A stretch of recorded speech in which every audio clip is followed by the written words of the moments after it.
Praise lord. ప్రభువైన యేసు నామములో అందరి కొందరంలో ఈ దినం దేవుని వాక్యంలో నుంచి దానియేలు గ్రంథం 6వ అధ్యాయం 10వ వచనం.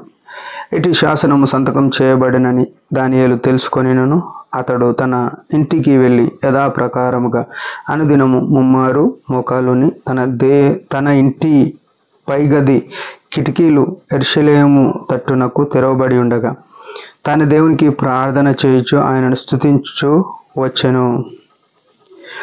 ప్రియులారా, ఈ వృత్తాంతం మనకు తెలుసు. దానియేలు యొక్క జీవితం నెబుకద్నెజర్ దగ్గర ఉన్న కొందరు శాస్త్రులు, అప్పుడున్న వారు విద్వాంసులు అంతా ఏం చేసినారు, దానియేలును తప్పుపట్టాలని ఆలోచన చేసి ప్రార్థన చేస్తాడు కాబట్టి నీ దగ్గర తప్ప ఇంకొకరి దగ్గర ఎలాంటి మొర పెట్టొద్దు, మనుషుల దగ్గర కానీ దేవుని దగ్గర కానీ అని ఒక చట్టం తీసుకొచ్చినారు. దానియేలు ఒక్కడు తప్పులో దొరుకుతాడని చూసినారు. దానియేలు కొరకే ఒక చట్టం వచ్చిందంటే ఈ మాట మనం గమనించాలి. ప్రియమైన వాళ్ళారా, మనము అనేకసార్లు దేవుణ్ణి నిందించేవారమై ఉంటాం, దేవుణ్ణి దూషించేవారమై ఉన్నాం. ఎందుకంటే మనకు మన పాపములు కనబడవు, మన అవిధేయతలు కనబడవు, మన తిరుగుబాటు కనబడదు. ఉదయం మొదలుకొని రాత్రి వరకు దేవుణ్ణి ఎన్నోసార్లు తిరుగుబాటుగా మాట్లాడతాం, తిరుగుబాటుగా జీవిస్తాం. అయినా దేవుడు మనకు మేలు చేయాలని ఆశపడతాం.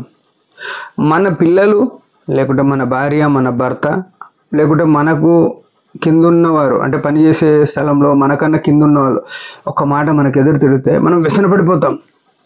నా పిల్లలు, అరే నా పిల్లలు నా మాట వినలేదు, నా భార్య నా మాట వినలే, నా భర్త నా మాట వినలే, నన్ను అవమానకరంగా మాట్లాడి, నా పనులు నా మాట వినలే అని అసలు ఆ దినమంతా ఎంతో చిందర వందరగా మన మెదడు వారి మీద పగ తీర్చుకోవాలని, వారిని ఎట్లా సాటిస్ఫై అవ్వాలని, అంటే వారికి ఏదో ఒక శిక్షించి మనం నెమ్మది పొందాలని కోరుకుంటాం.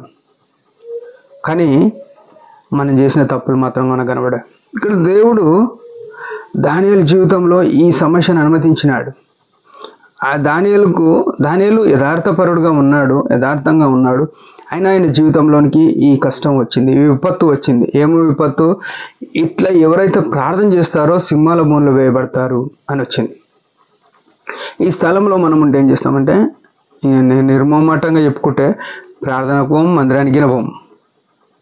అయితే ఈయన మాత్రం అట్లా వేయలేదు. యథాప్రకారము ప్రతిరోజు ముమ్మారు ఈ యెరూషలేము వైపు కిటికీలు తెరిచి ఉండగా దేవుని ప్రార్థన చేస్తూ బతిమాలుతుంటూ దేవుని స్తుతిస్తూ వచ్చినాడు.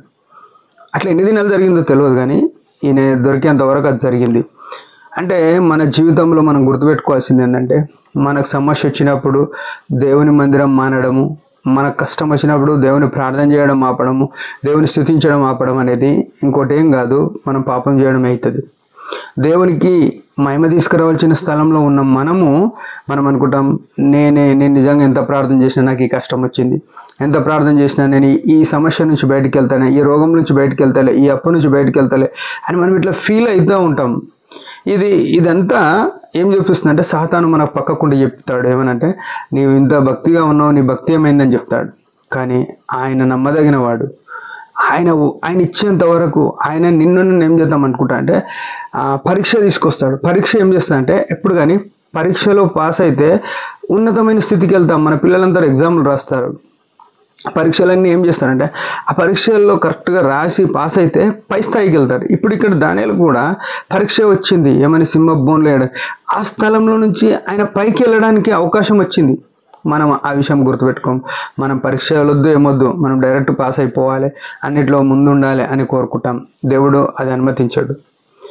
అందుకే 1 పేతురు 1:7 నశించిపోవచ్చున్న స్వర్ణం అగ్ని పరీక్ష వలన పరీక్షింపబడుతున్నది కదా, దానికంటే అమూల్యమైన మీ విశ్వాసము ఆ పరీక్షలకు నిలవాలే అని పేతురు చెప్తాడు.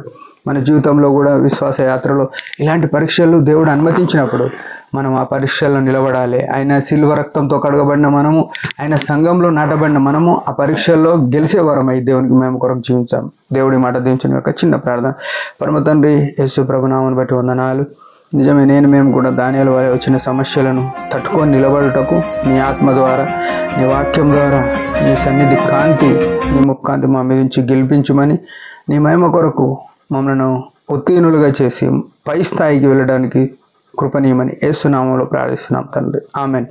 మీరందరి పరిచయం గురించి భారంగా ప్రార్థన చేయండి. Praise the lord.